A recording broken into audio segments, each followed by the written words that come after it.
ஸ்கூல்ல நமக்கு கொடுத்த தண்டனை வெறும் தண்டனை அல்ல. அது உலகம் தரம் வாய்ந்த யோகா. இன்னைக்கு உலகம் இதை சூப்பர் பிரெயின் யோகான்னு கொண்டாடுது. ஆனா இது நம் முன்னோர்கள் நமக்கு தந்த ஒரு பொக்கிஷம். இதை எப்படி சரியா செய்யறதுங்கிறத பார்ப்போம்.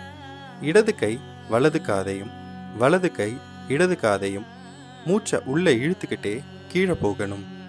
வெளியில விட்டுக்கிட்டே மேலே வரணும்.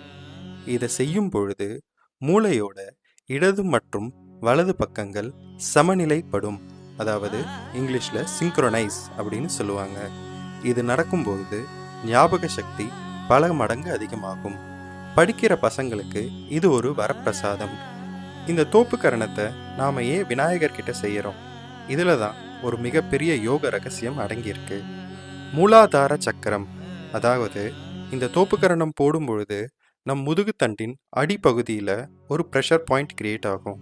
இதை தான் மூலாதார சக்கரம் அப்படின்னு சொல்கிறாங்க. மூல என்றால் அடிப்படை, ஆதாரம் என்றால் அஸ்திவாரம்.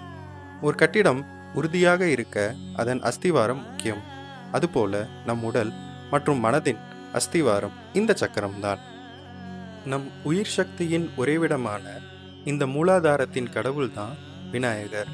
அவரை நம்ம ஒரு கேட் கீப்பர்னு சொல்லலாம்.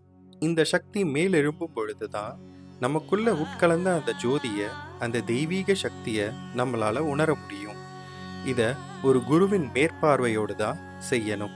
நம்ம சிவசூத்ரா பாடசாலையில் சக்தி வாய்ந்த மற்றும் பழமையான சித்தர்களின் வழியே குரு சிஷ்ய பாரம்பரிய முறையில் ஆரம்பம் முதல் மேம்பட்ட தியான பாடங்களை சொல்லி கொடுத்துட்டு வரோம். இங்க சொல்லி கொடுக்கறதோடு நிற்காம ஒவ்வொரு படிநிலையிலையும் உங்களை கைட் பண்ணி சப்போர்ட் பண்ணி உங்களை மேல்நிலைக்கு கொண்டு வரோம். இதை சமுதாயத்துக்கு செய்கிற தொண்டா கருதி குரு ஆசியோடு செய்துட்டு வரோம்.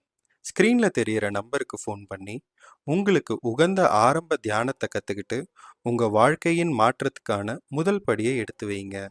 நன்றி. ஆத்ம வணக்கம்.